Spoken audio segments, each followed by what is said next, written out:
¿Usted cree que no lo iba yo a dar ya? Me estoy muriendo de la angustia. Yo se lo daría, se lo juro, que le daría yo ese millón. $1,000,000 o Diego está muerto. Like this one in Mexico, thousands of kidnaps for ransom take place around the world each year, ruining lives, wrecking families, and generating billions of dollars for criminals. But the profile of kidnapped victims in certain places is changing, and kidnapping has also created a growing industry, one which saves the lives of victims.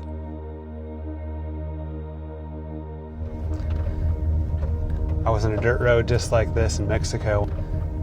I was going to go spearfishing, and that's when the guys pulled up in front of me with the truck, slammed on their brakes, and jumped out with a gun. And pulled me into their truck and kidnapped me. They wanted a certain amount. They weren't going to take lower.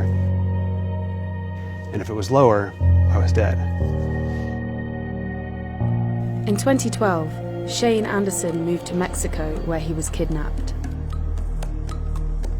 The country is a hotspot for the crime. The scariest moment was when they had me go stand on the edge of a steep hill where there was garbage at the bottom, and he lifted the gun up right at me. And he just said, "I'm sorry, it's too late. We have to kill you."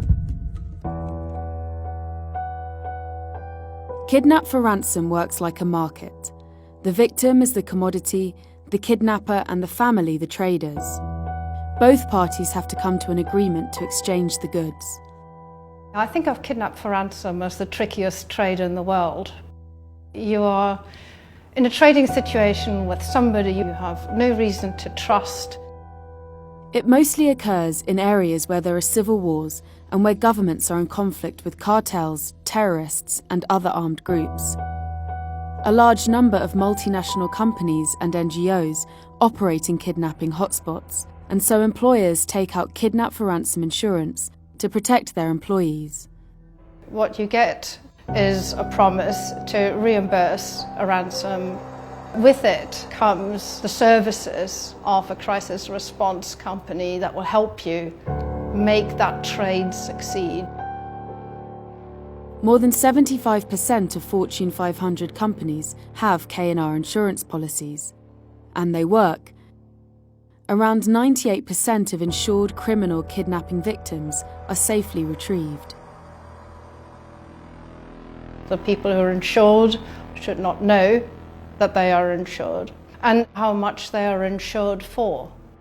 They might give this information to their kidnapper and therefore change their kidnapper's expectation of where the hostage negotiation is likely to settle. Paying out large ransoms can make hostage-taking a more lucrative and attractive crime. So rather than a multinational company front the bill, the families of the victims have to come up with what they can to begin the negotiations. This controls the ransom demand from the outset and regulates the transaction. Once the ransom is paid, the family is reimbursed.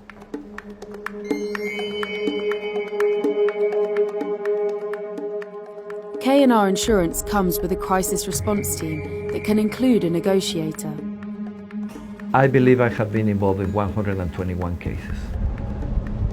Negotiators can bring the initial ransom demand down by 10% and limit violence towards the victim. You have to build trust with the bad guys through time, through credibility, and money.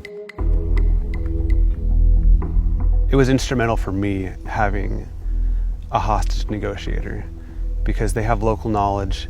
You can have all the money in the world, but if you don't have that knowledge, you're not going to survive. When they finally decided to let me free after the last ransom payment, we caught a bus and went to a bigger town where I could catch a taxi. It wasn't until I knocked on the door of my friend's house where I knew my wife was that they knew that I had survived. Foreign kidnaps like Shane's, however, only make up a small proportion of kidnap victims worldwide. But today, in Mexico, the profile of kidnap victims has changed in recent years. When kidnapping began, The victims were mostly well-known and wealthy. Kidnappings were targeted. It wasn't a coincidence. They had information, they knew where they lived, the cars, bank accounts. I mean, they did their homework previously. But today, kidnapping is a crime which mostly affects local middle-class people, taken out of the blue and for less money, a quick fix for criminals. These victims will most likely not have K&R insurance. In Mexico, kidnapping has come from the millionaires to the rich, to the middle class, to people with really modest resources. We started having random cases. Wrong place, wrong time. This is partly because criminal gangs in Mexico have fragmented, so there is more competition for the drug trade. And kidnapping people is another way to make money. But another worrying reason is that the Mexican government has been largely unsuccessful in reducing kidnapping. Only an estimated 1% of all kidnappers are captured and brought to justice. It's easy to get away with, so criminals have no reason to stop doing it.